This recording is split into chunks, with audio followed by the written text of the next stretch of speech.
Assalamualaikum dan salam sejahtera kepada Dr. Hani Wardah. Saya El Natasha dan Farah Nur Sabrina merupakan wakil kumpulan Abrakadata dan kami bakal membentangkan klip video pembentangan bagi tugasan kursus ini. Pertama sekali, ahli kumpulan Abrakadata terdiri daripada 10 orang pelajar. Pertama adalah Kelvin dan merupakan ketua kumpulan Abrakadata.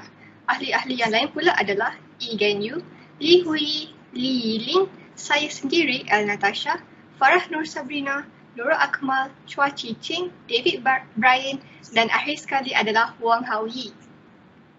Beralih pula kepada maklumat berkenaan data. Jenis data yang digunakan adalah data kuantitatif.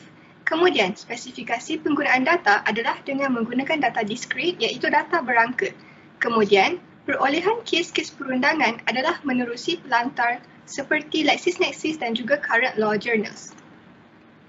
Baiklah, Farah Nur Sabrina bakal mengambil alih bagi pembentangan poster. Seterusnya, bagi poster pula, penyediaan poster ini adalah berpandukan kepada data yang terkumpul berkenaan ganti rugi kes kecuaian perubatan bermula tahun 2015 sehingga 2020. Pengumpulan data tersebut merujuk kepada beberapa kategori, antaranya kategori plaintiff dan defendant, keputusan mahkamah, jumlah kes, jenis ganti rugi serta kategori kecederaan. Selain itu, penyediaan poster ini adalah dengan menggunakan aplikasi Canva. Baiklah, objektif umum kepada penyediaan poster ini adalah untuk melihat peratusan bagi setiap kategori. Bagi kategori plaintiff, golongan dewasa adalah yang tertinggi bagi kategori ini. Kategori defendant pula memperlihatkan golongan jururawat sebagai golongan yang terendah bagi setiap tahun. Kemudian, majoriti pihak mahkamah membenarkan tuntutan ganti rugi bagi pihak plaintiff dan jumlah peratusan adalah sebanyak 63%, manakala baki 37% pula merupakan jumlah bagi bilangan tuntutan ganti rugi yang ditolak oleh pihak mahkamah.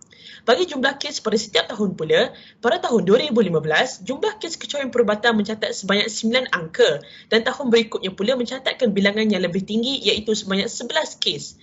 Tahun 2017 merekodkan sebanyak 10 jumlah kes kecuaian perubatan dan tahun 2018 pula adalah sebanyak 9 kes.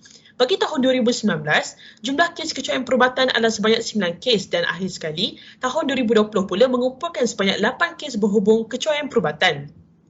Bagi jenis ganti rugi pula, ganti rugi berjumlah lain-lain memperlihatkan kategori tertinggi bagi keseluruhan kes perundangan. Kemudian, pihak mahkamah hanya memberikan ganti rugi teladan berjumlah RM500,000 bagi satu kes sahaja.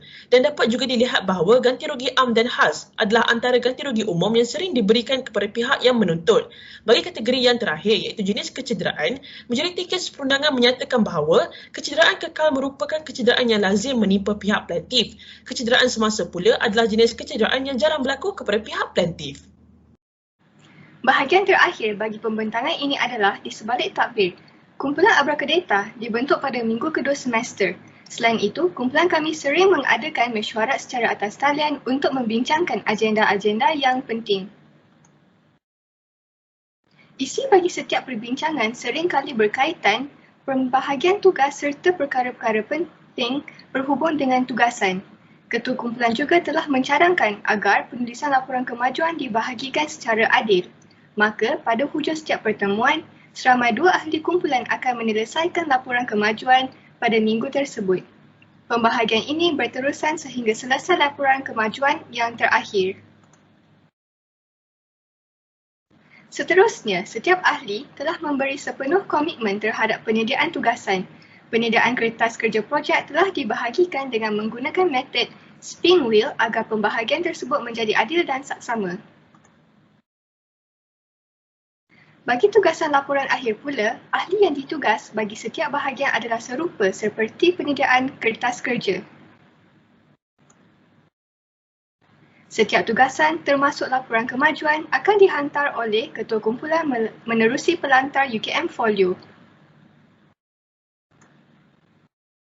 Setiap ahli kumpulan juga telah berjaya melibatkan diri bagi setiap mesyuarat dan perbincangan melalui aplikasi WhatsApp Group. Itu sahaja daripada kami berdua. Sekian, terima kasih.